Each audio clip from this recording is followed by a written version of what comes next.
তুমি কি কখনো একটা প্রশ্ন ভেবেছ? তুমি কিন্তু স্পষ্টই অনেক পরিশ্রম করছো, তবু হয়েছ বেশিরভাগ মানুষের মতো। কেন যারা সত্যিই জীবন পাল্টায় তারা যেন সবসময় কিছু না কিছু রাখে যা তুমি শিখতে পারছো না। আজ আমি তোমাকে বলব একটা কাটাজ ব্যুরো সত্যি একটা সফল মানুষের, যাকে সে মারা গেলেও প্রকাশ করতে চায় না। এটাই সেই গোপন কথা।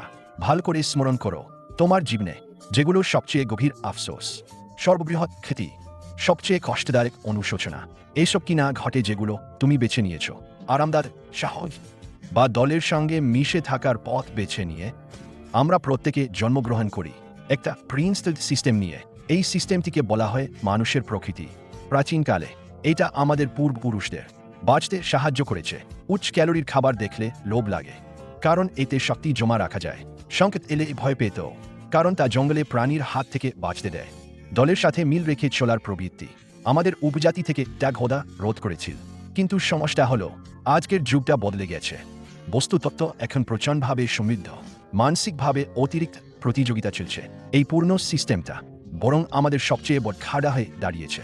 তোমার মানুষের স্বভাব আরাম চাই, বেদনা এড়াতে চায়, তৎক্ষণাৎ সন্তুষ্টি খুঁজে বেড়ায়। কিন্তু এই পৃথিবীতে সব উচ্চমানের ফলাফলগুলো, ধন, জ্ঞান, গভীরতার সম্পর্কগুলো সবই বিলম্বিত সন্তুষ্টির ওপর দাঁড়িয়ে, বেদনার মুখোমুখি হওয়ার ওপর এবং দীর্ঘমেয়াদী মনোভাবের ওপর।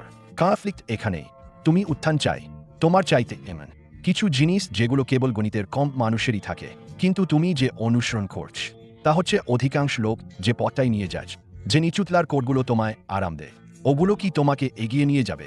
সুতরাং উত্থানের তৎপরতা না কোনো নতুন স্কিল, না কোনো নতুন ট্রেন্ড, বরং এটা একটা অন্তর্জগতের যুদ্ধ, নিজে নিজে আপনার স্বভাবের সঙ্গে যুদ্ধ।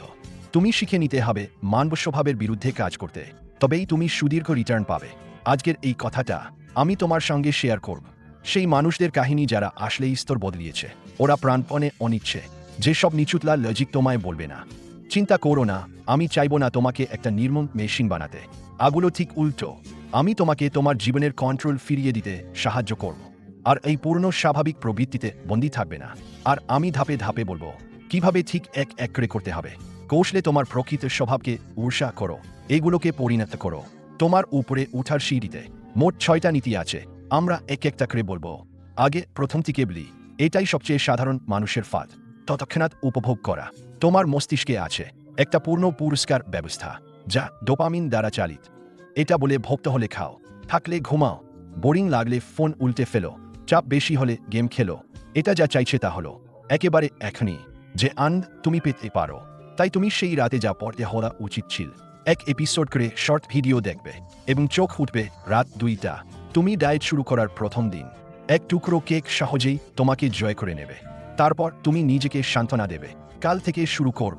তুমি তোমার বেতনটাকে নতুন মডেলের ফোনে বদলে দাও, আর একটা সুন্দর পোশাকেই দিয়ে দাও না, যে সেটা বিনিয়োগ করো সে শিক্ষা যেখানে কয়েক বছর পরই ফল মিলতে পারে।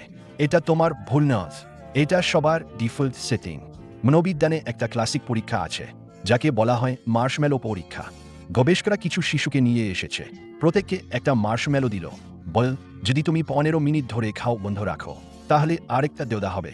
ফলে যারা ধৈর্য ধরতে পেরেছে 10 বছর পরে তারা পড়াশোনা, ক্যারিয়ার, সম্পর্ক, সাধারণ সেই ঘন্টা খেয়ে ফেলা বাচ্চাদের চেয়ে বহু গুণ এগিয়েছিল। এই পরীক্ষা একটা নির্মম সত্য উন্মোচন করে যে যারা বিলম্বিত সন্তুষ্টি পছন্দ করে তারাই ভবিষ্যৎ জিততে পারে।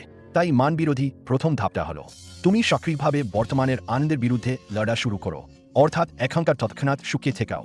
এটা মানে না তুমি কঠোর সাধু জীবন কাটাবে, বরং তোমাকে স্বচ্ছন্দভাবে উপলব্ধি করাতে হবে যে সব সহজে পাওয়া আনন্দগুলো সবই তোমার ভবিষ্যৎকে জনগ্রস্ত করে। শর্ট ভিডিও দেখে পেলে যে আনন্দ তোমার গভীর চিন্তার ক্ষমতা জিনগ্রস্ত করে, জাঙ্ক ফুড খাওয়ার সেই সুখ তোমার স্বাস্থ্যের ওপর জিন ফেলে, হঠাৎ খরিদ করে মিষ্টি লাগার সেই আনন্দ তোমার আর্থিক নিরাপত্তা ছিনিয়ে নেয়, তাহলে বাঁচবে কি করে? আমি তোমাকে 3টা মাটির সাথে লাগানো পদ্ধতি বলব। প্রথমটা, ব্যথা আর লাভকে জোড়া দাও। সবসময় ভাবো না পড়াশোনা কষ্টকর, এটা খারাপ। তোমার মস্তিষ্কে ভবিষ্যতের সেই ছবিটা মনে মনে স্পষ্ট করে নাও। আজ যদি 1 ঘন্টা বেশি পড়ো তাহলে গতকালের নিজের থেকে তুমি 1% এগিয়ে থাকবে, আর 1 বছর পরেই তা অসাধারণ এক কম্পাউন্ডিংয়ে পরিণত হবে। আজ যদি ওই ফালতু জিনিসগুলো না কিনে থাকো আর বাঁচানো টাকাটা বিনিয়োগে রাখো, 10 বছর পরেই সেটা একটা বিশাল সম্পদে পরিণত হবে।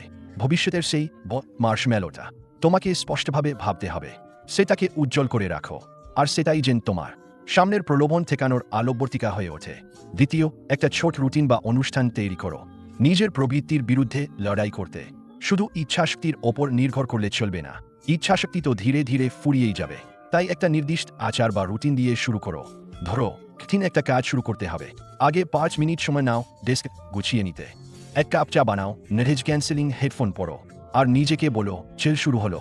আগামী 1 ঘন্টা সম্পূর্ণ আমার গভীর কাজের সময়, আর এই সময় দুনিয়ার সবকিছু থেকে বিচ্ছিন্ন থাক। এই ছোট অনুষ্ঠানটা একটা মানসিক সুইচের মতো কাজ করবে, তোমাকে সহজেই নিয়ে যাবে নিজের সাধারণ প্রবৃত্তির বিপরীত সেই ফোকাসে। তৃতীয়, প্রলোভনের উচ্চটা সরাসরি বন্ধ করে দাও। মানুষের প্রকৃতি পরীক্ষা সহ্য করতে পারে না, তাই সবচেয়ে কার্যকর উপায়টা তা নিজে পরীক্ষা না দেও না, বরং তাকে কোনো সুযোগই দাও না। পড়াশোনা করতে হলে ফোনটা অন্য ঘরে রাখো, ওজন কমাতে হলে বাড়িতে কোনো ঝালমিষ্টি রাখো না। প্রাচীন গ্রিক পুরাণে ওডিসিউস সমুদ্র বিচিত্রীর গান প্রতিহত করার জন্য নিজেকে জাহাজের মাস্টে বেঁধে রাখাতে বলে নিজের দুর্বলতাকে মেনে নেয়। দুর্বল হওয়া মানে পরিবেশ আর টুল দিয়ে নিজেকে বাধা দেওয়া। এটা লজ্জার কিছু নয়, এটা প্রবুদ্ধতার পরিচয়। মনে রেখো, সবটাই যা তোমাকে ভালো করে পড়া, ব্যায়াম, গভীরভাবে চিন্তা করা, এসব প্রক্রিয়াই স্বভাবতই মানুষ বিরোধী, 3 অসুবিধাজনক। আর জীবন বদলানো মানে হলো স্বল্পকালীন কষ্ট বিনিময়ে দীর্ঘমেয়াদী লাভ নেওয়া। যখন তুমি উপভোগ করা শুরু করো এই ধরনের দেরিতে পাওয়া তৃপ্তি, যা একটি উচ্চমানের সুখ দেয়, তুমি ইতোমধ্যেই 90% মানুষের সামনে চলে এসেছ। দ্বিতীয় বড় সমস্যা, স্বচ্ছতা খোঁজা, সহজ বেছে নেওয়া। আমাদের মস্তিষ্ক আধিভৌতভাবে শক্তিশালী এক মাস্টার, এটি স্বতঃস্ফূর্তভাবে বেছে নেয় সবচেয়ে কম শ্রমের, সবচেয়ে পরিচিত, সবচেয়ে আরামদায়ক রাস্তা। তাই তুমি তাড়াতাড়ি পারো 3 ঘন্টা ব্যয় করতে বিভিন্ন অ্যাপের মাঝে বারবার সুইচ করতে, সেই সব ছোটখাটো কাজগুলো মোকাবিলা করা। কিন্তু সাধারণ তথ্যগুলো তারা 1 ঘন্টাও দিতে চায় না একটা থিং স্পেশালিস্ট বি পড়তে। তুমি বরং বারবার করো ওই কাজ যা তুমি ভালো করে জানো, একটি স্থির বেতন নিয়েই থাকো। চ্যালেঞ্জ নিতে চাও না যা অনিশ্চয়তায় ভরা, তবে যা গ্রোথ এনে দিতে পারে এমন প্রজেক্ট। আমরা সবসময় ভান করি যে খুব পরিশ্রম করছি, নিজেকে ফাঁকি দিতে বাইরে থেকে ব্যস্ত দেখাই, আসলে কেবল আরামদায়ক অঞ্চলে ঘোরাফেরা করছি। এই আরামটাই হল বৃদ্ধির সবচেয়ে কোমল বিষ, যা সত্যিই তোমাকে বদলাবে। সেটা সবসময় তোমার কমফোর্ট জোনের বাইরে থেকেই আসে। শিক্ষা মনোবিজ্ঞানে একটা ধারণা আছে যাকে বলে প্রয়োজনীয় চিন্তা, শিক্ষা এবং বৃদ্ধি। আর যত সহজ হবে ততই ভালো না, বরং একটু দরকার স্থির মাত্রার কষ্ট আর বাধা, জ্ঞান আর দক্ষতা, তাহলেই তা সত্যিই তোমার হয়ে যাবে। ঠিক জিমের মতো তোমাকে সেই ভার তুলতেই হবে যা তোমাকে কষ্ট দেয়, এমন ওজন, তাহলেই পেশি ছিঁড়ে যাবে। তারপর অতিরিক্ত রিকভারি করে আরও শক্তিশালী হবে। প্রতিদিন শুধু হালকা হাঁটাহাঁটি করলে দেহে কোনো পরিবর্তন হবে না। মানবস্বভাব বিরোধী দ্বিতীয় ধাপ হলো সক্রিয়ভাবে খুঁজে বের করা আর সেই প্রয়োজনীয় চিন্তার সঙ্গে লড়াই করো। তোমাকে একটা সত্যিকারের গল্প বলি। একজন প্রসিদ্ধ আইস হকি খেলোয়াড় ছিলেন ওডেন গ্রেজকি। তার ছোটবেলায় তিনি শুধু সম্রাটদের সঙ্গে খেলতেন না, বরং তার বাবা তাকে নিয়ে যেতেন বড়দের সঙ্গে খেলতে, এমনকি প্রাপ্তবয়স্কদেরও সঙ্গে। শুরুতে তিনি বাড়ি ফিরতেও কষ্ট পেতেন, হোঁচট খেতেন, তবে ঠিক এইটা আরও শক্ত প্রতিপক্ষের সামনে দাঁড়ানো তাকে তৈরি করেছিল। অসাধারণ স্কেটিং ভিশন আর দ্রুত প্রতিক্রিয়া। তিনি পরবর্তীতে বলেছিলেন, তুমি যদি নিজের থেকে শক্ত মানুষদের সঙ্গে না খেলো তাহলে কখনই জানবে না তুমি কতটা শক্ত হতে পারো। আমরা সাধারণ মানুষরা অবশ্যই এতটা চরম হওয়ার দরকার নেই, কিন্তু মূল কথা একই। কিভাবে করব? প্রথমত, তোমার সীমান্ত দক্ষতা খুঁজে বের করো। একবার তোমার কাজ আর জীবনটা দেখো, সময়ে চিহ্ন করো সেই জিনিসটা যা তোমাকে মোটামুটি আসে কিন্তু এখনও নিখুঁত। এই সীমান্ত অংশটা হচ্ছে তোমার সেরা প্রশিক্ষণের মাঠ। ধরি তুমি একজন কপিরাইটার, ছোট পোস্টগুলো তুমি ভালো লেখো কিন্তু দীর্ঘ আর্টিকেলে লজিক বেঁধে ওঠে না, তাহলে তোমার প্রয়োজনীয় চিন্তা হবে 3000 শব্দের বেশি লেখা অনুশীলন করা, গভীর ধরনের আর্টিকেল লিখে দক্ষ হওয়া।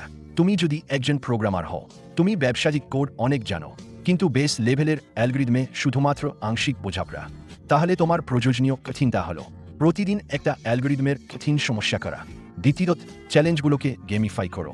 কঠিনের সামনে মানুষ স্বাভাবিকভাবে সরে আসে, কিন্তু যখন সেটা একটা গেম হয় মানুষ উত্তেজিত হয়ে ওঠে।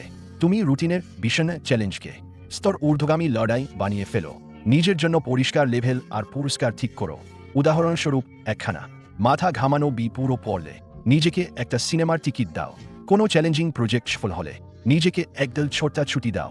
বেদনাকে এবং তৎক্ষণাৎ পুরস্কারকে একসাথে বেঁধে ফেলো। মানুষকে মানুষের দ্বারা ভাড়ামি করাও। তৃতীয়ত, একটি ফিডব্যাক চক্র তৈরি করো। আরাম অঞ্চলে কাজ করলে ফিডব্যাকের প্রয়োজন পড়ে না, কারণ সবই নিজের নিযন্ত্রণে মনে হয়, কিন্তু চ্যালেঞ্জ জোনে ফিডব্যাকে তোমার চোখ ও কান থাকে। তুমি এক আর্টিকেল লিখলে, দেখে নাও কোন দক্ষ মানুষের কাছে বলে তারা কোথায় সমস্যা দেখছে। তুমি কোনো নতুন স্কিল অনুশীলন করলে, ম্যাচ বা টেস্টে অংশ নাও, দেখো তোমার আসল লেভেলটা কোথায়। সবচেয়ে ভয়ানক হল দরজার ভেতর বসে অন্ধভাবে কষ্ট করা। উচ্চমানের প্রতিক্রিয়া একটা আজনার মতো তোমার অপ্রতুলতা স্পষ্ট করে প্রতিটি সংগ্রামকেই অর্থ দেয়। আর জড়িয়ে পড়ো না সে ধরনের কোনো কষ্ট ছাড়াই কল্পনা, যে সবকিছু তোমাকে একটু কঠিন লাগে, একটু অস্বস্তি দেয়, একটু মাথা খাটানো লাগে। এমন মুহূর্তগুলো সবাই তোমাকে কষ্ট দিচ্ছে না, সেগুলোই তোমাকে গড়ে তোলে। তৃতীয় বিভাগ একটা শক্তিশালী আত্মরক্ষার ব্যবস্থা। কেন আমরা কিছু বেমানান করি, তখন মস্তিষ্ক বলে আমি খারাপ লোক নিবলে, আমি নিউজফুল না, এই কষ্টে পড়ব না। তারপরই সে তৎক্ষণাৎ শুরু করে দোষ চাপানোর প্রক্রিয়া। আমার দোষ না, বাজার ঠিক নেই, অথবা ভাগ্যেই খারাপ ছিল, অথবা কেউ সহযোগী হয়নি, অথবা পদ্ধতিটাই ভুল ছিল। আমরা জন্মগতভাবেই রক্ষাকারী প্রভাকর, সবসময় ব্যর্থতার জন্য আদর্শ অজুহাত খুঁজে পেয়ে যাই। এই আত্মক্ষমা স্বল্পমেয়াদে ভঙ্গুর অহংকারকে রক্ষা করে, কিন্তু দীর্ঘমেয়াদে এটি আমাদের ছিনিয়ে নেয়। ব্যর্থতা থেকে শেখার সবচেয়ে মূল্যবান সুযোগ। যদি তুমি সবসময় নিজেকে ক্ষমা করে দাও, বাজার তোমাকে ক্ষমা করবে না, জীবনও তোমাকে ক্ষমা করবে না। মানব প্রকৃতির বিরুদ্ধে তৃতীয় ধাপটা হলো নিজের হয়ে অ্যাটর্নি হয়ে নিজেকে রক্ষা করা বন্ধ করা। নিজের প্রধান অভিযোগটা হও, তোমাকে শেখা লাগবে প্রতি ব্যর্থতা কে নির্সভাবে দেখা, এমনকি নিষ্ঠুর রিভিউ করাও লাগবে। আমি একজনকে বিশেষভাবে শ্রদ্ধা করি, জাপানি উদ্যোক্তা ইনামোরি কাজুডো। তার তরুণবেলায় একটা পরীক্ষা ব্যর্থ হয়েছিল, মাসখানেক ধরে তার পরিশ্রম নষ্ট হয়ে গিয়েছিল। তিনি কোনো অজুহাত করেননি, বরং ধরে রাখলেন সেই ব্যর্থ নমুনাটিকে বালিশের মতো করে করে ঘুমোতে বারবার চিন্তাভাবনা করতেন। শেষে ফাটলের রং থেকে সমস্যার মূল কারণ খুঁজে পেয়েছিলেন। তিনি বলেন, করতে না পারার মতো হৃদয়ে জমে থাকা কষ্ট নিয়ে বিরতির মতো করে ব্যর্থতার মুখোমুখি হও, তখনই উত্তর আসবে। কিভাবে একজন মানের নিষ্ঠুর রিভিউ করা যায়? প্রথমেই বিষয়টি তথ্যের নিরপেক্ষতা নীতি। রিভিউ শুরু হলে কখনো কোনো আবেগপূর্ণ সব ব্যবহার করো না। বলো না আমি বোকা হয়ে সুযোগ হারালাম, বরং বলো একটি নির্দিষ্ট তারিখে বাজারে এই সিগন্যাল দেখা গেল, আর আমি তখন অপারেশন বি নির্বাচন করেছিলাম, সি নির্বাচন করিনি, আর শেষমেশ ফলাফল দিয়ে হয়েছে। নিজেকে আলাদা করে রাখো, একজন রেফারি হয়ে নোট নাও, শুধুই বাস্তবতা বলো। এটি এড়িয়ে চলার আত্মসমালোচনা বা আত্মপক্ষ সমর্থনে পড়ার প্রথম ধাপ। দ্বিতীয়, মূল কারণ খোঁজার পদ্ধতি। ব্যর্থতার সরাসরি কারণের পেছনে টানা 5 বার কেন জিজ্ঞেস করুন। ধরুন প্রজেক্ট ব্যর্থ হলো, কেন? কারণ ডেলিভারি বিলম্ব হয়েছে। কেন বিলম্ব হলো? কারণ একটি গুরুত্বপূর্ণ মডিউল আটকে গেছে। কেন আটকে গেল? কারণ দায়িত্বে থাকা সহকর্মীর অভিজ্ঞতা কম ছিল। কেন কম অভিজ্ঞতাকে গুরুত্বপূর্ণ মডিউল দেওয়া হলো? কারণ তখন আমার মনে হচ্ছিল কাজটি কঠিন না, তাই তাকে একটা সুযোগ দিতে চাইছি। কেন আমি ভুল আন্দাজ করলাম কাজের জটিলতা নিয়ে? কারণ শুরু করার আগে টেকনিক্যাল চ্যালেঞ্জগুলো নিয়ে যথাযথ মূল্যায়ন করিনি। দেখুন, শেষ পর্যন্ত জিজ্ঞেস করলে সমস্যার মূল কারণ সহকর্মীর অক্ষমতা থেকে নিজেরই ভুল সিদ্ধান্তে পরিণত হলো। এটাই হলো কার্যকর রিভিউ। তৃতীয়, একটি ভুলের লগ তৈরি করুন। স্মৃতির চেয়ে কলম বেশি নির্ভরযোগ্য।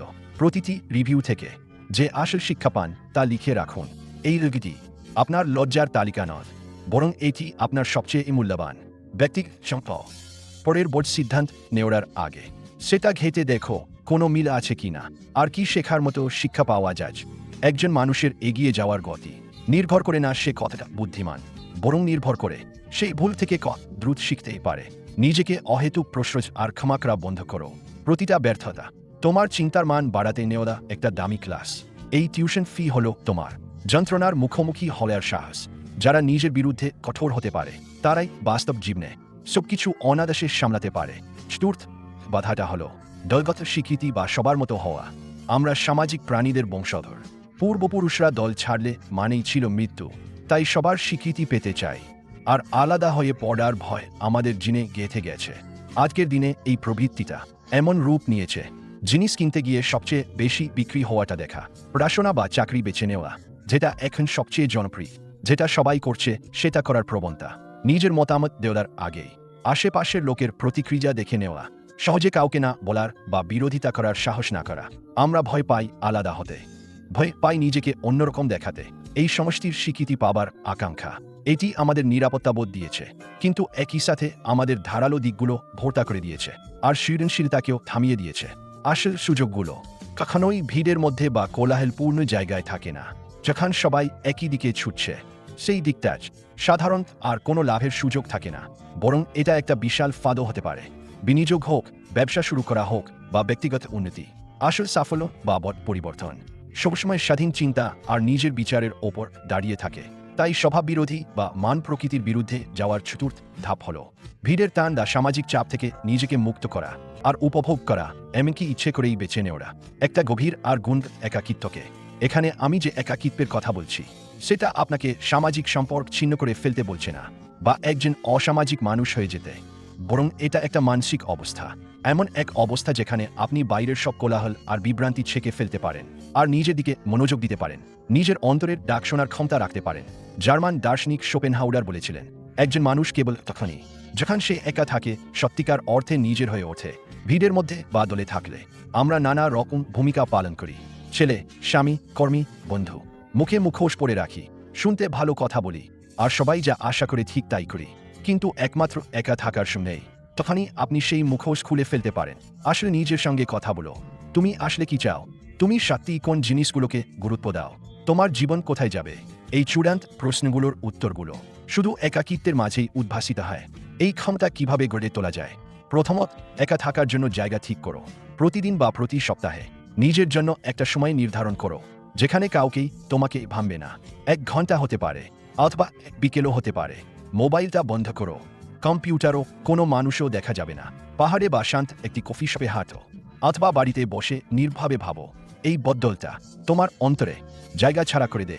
যেগুলো দৈনন্দিন ঝামেলায় ডুবে আছে সেগুলোই তখন উঠে আসে। দ্বিতীয়ত, আপনার তথ্য নির্বাচন নিজে করো। আমরা তথ্য বিস্ফোরণের যুগে বাঁচি।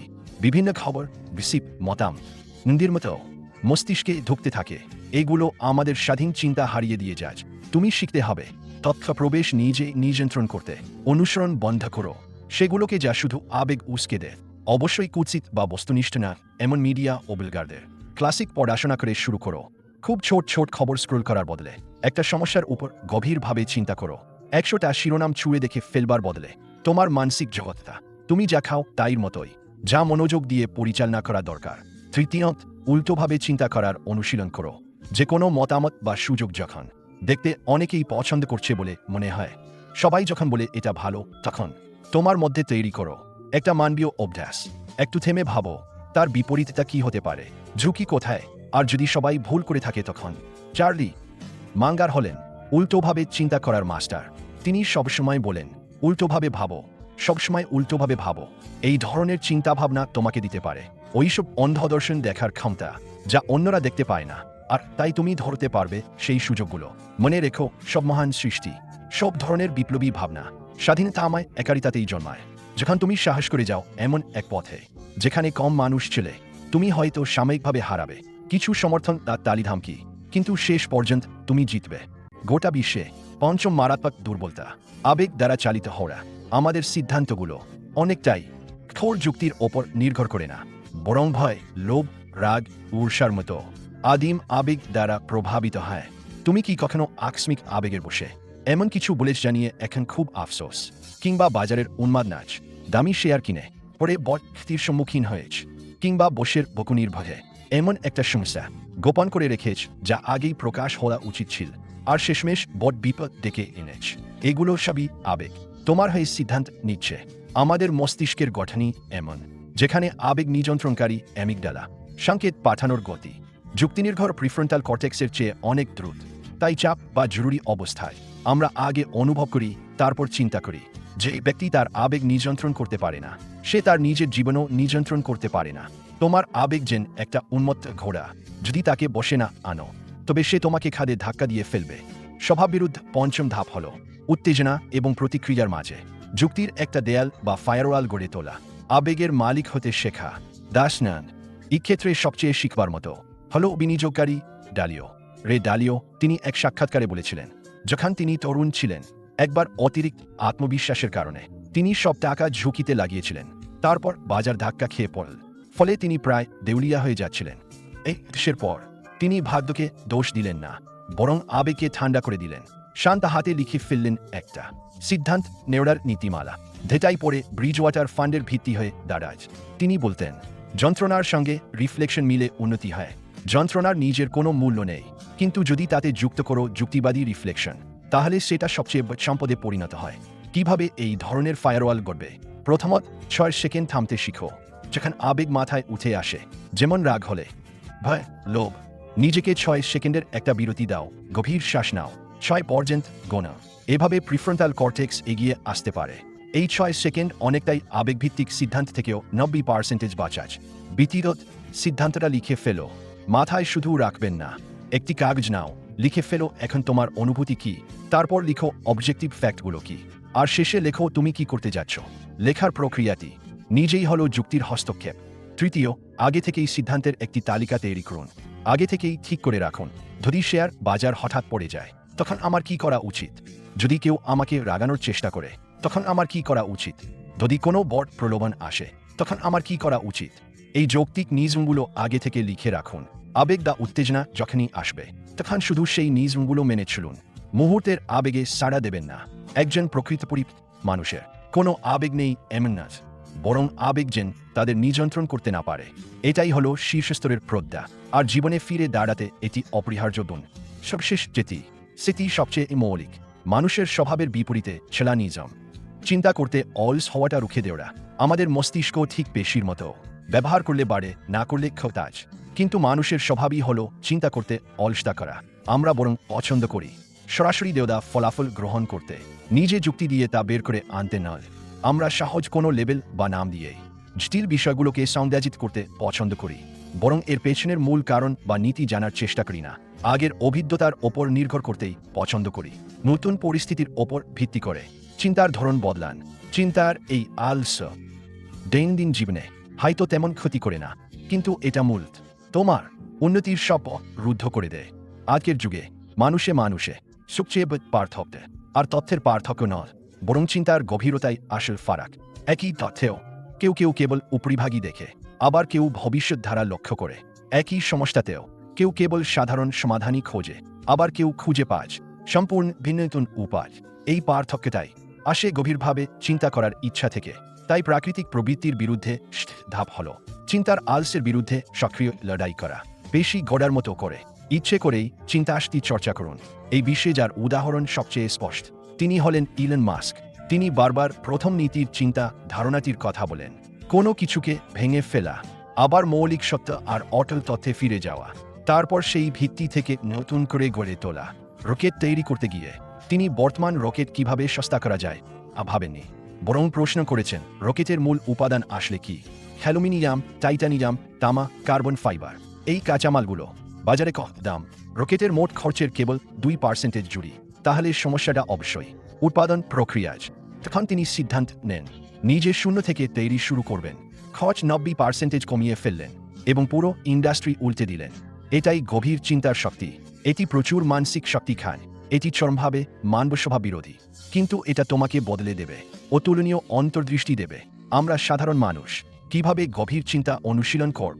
প্রথমত, কেন পর্যন্ত খুঁটিয়ে জিজ্ঞেস করার অভ্যাস করো। সহজে কোনো সিদ্ধান্ত গ্রহণ করো না। প্রতিটি মতামতের ক্ষেত্রে কমপক্ষে 5টি কেনাও জিজ্ঞাসা করো।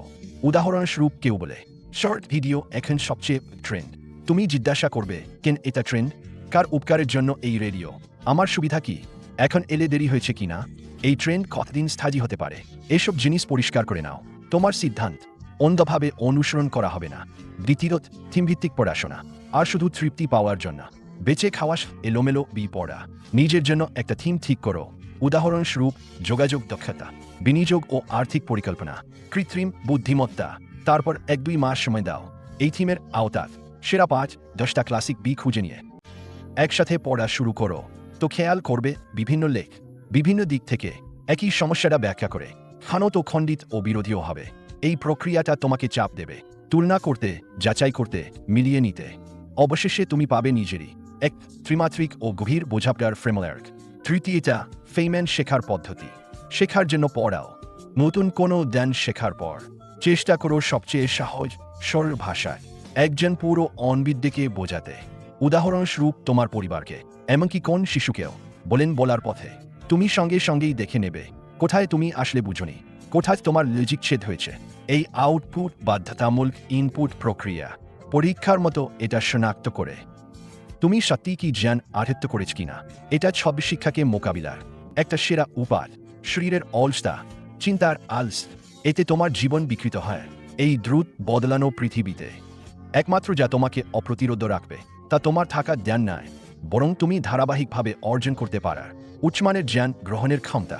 আর এই ক্ষমতা ঠিকই প্রতিষ্ঠিত হয় চিন্তার আলসের বিরুদ্ধে, গভীর চিন্তার ওপর। ঠিক আছে, সেটি নিয়ম শেষ।